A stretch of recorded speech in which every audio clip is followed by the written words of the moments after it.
धोवत धोवत तोहर मंदिरवा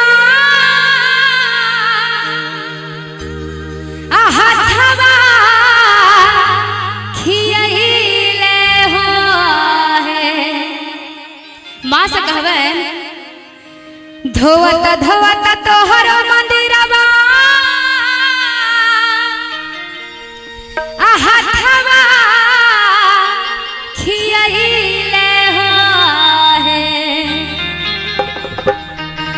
तब नहीं काहे मैया सब हाथ उठा ले ताली बजा कर। तब नहीं काहे मैया दया तोहरा आइले हो है। तब नहीं काहे मैया दया तोहरा आइले हो है। तब नहीं काहे मैया धोवत धोवत तोहर मंदिरवा हथवा खियैले हो है। धोवत धोवत तोहर मंदिरवा हथवा खियैले हो है। तब नहीं काहे मैया तब नहीं काहे मैया दया तोहरा आइले हो है। तब नहीं काहे मैया दया तोहरा आइले हो है। तब नहीं काहे मैया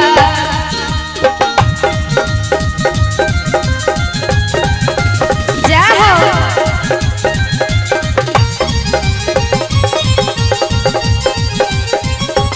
ओह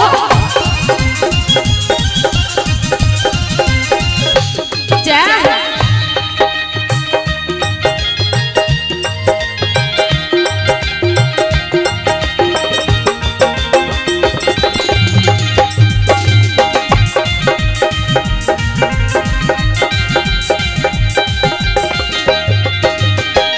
कौआ बोले से पहिले आइला मंदिरवा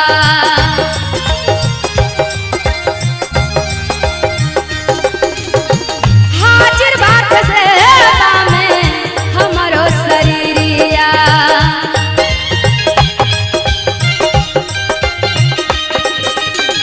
कौआ बोले से पहिले आइला मंदिरवा हाजिर बाट से बामे हमरो शरीरिया। गावत गावत तोहर भजनिया होठवा पिराइले हो है। गावत गावत तोहर भजनिया होठवा पिराइले हो है। तब नहीं काहे मैया तब नहीं काहे मैया दया तोहरा आइले हो है। तब नहीं काहे मैया दया तोहरा आइले हो है। तब नहीं काहे मैया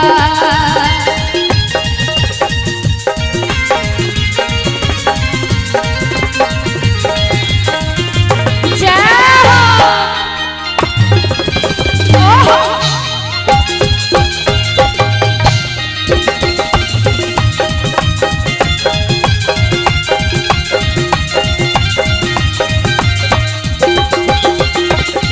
ताली बजा के।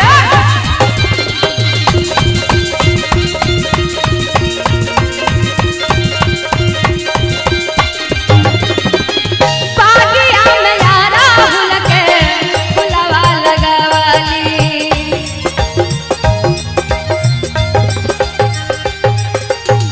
पानी देखनी मिया के पेरवा लगवाली।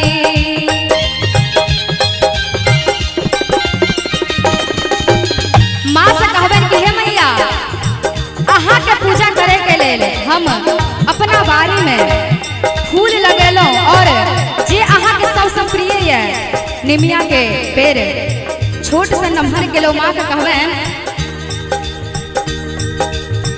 बागिया में यारा हुल के फुलवा लगवाली।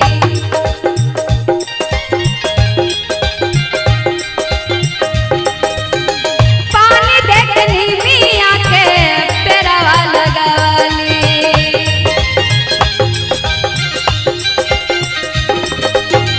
तवना मरुआ के गछिया खूब लहलहैले हो है।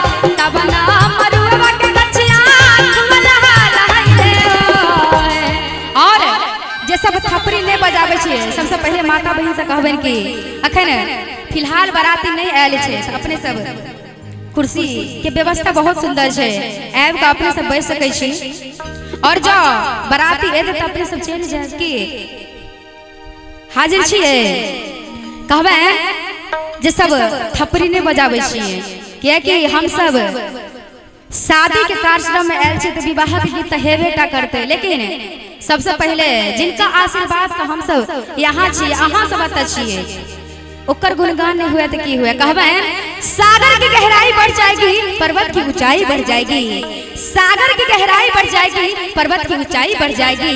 अगर लगा ले मेरी मैया ना कब जयकारा तो इस महीने का कमाई बढ़ जाएगी, कमाई बढ़ जाएगी।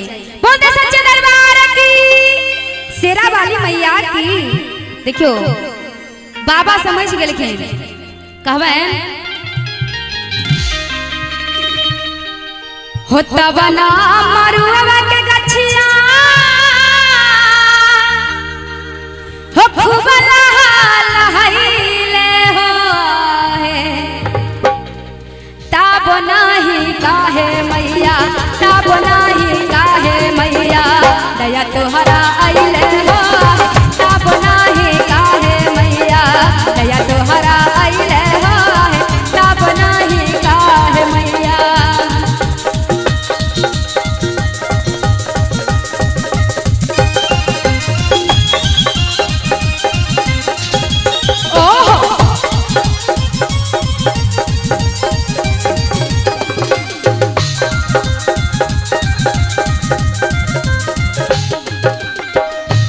और जो नवरात्रा चढ़े छे त माता बहिन सब खोज भरे के साथ साथ माता के मंदिर में साँझ के साँझ देवे के लिए जाय छथिन।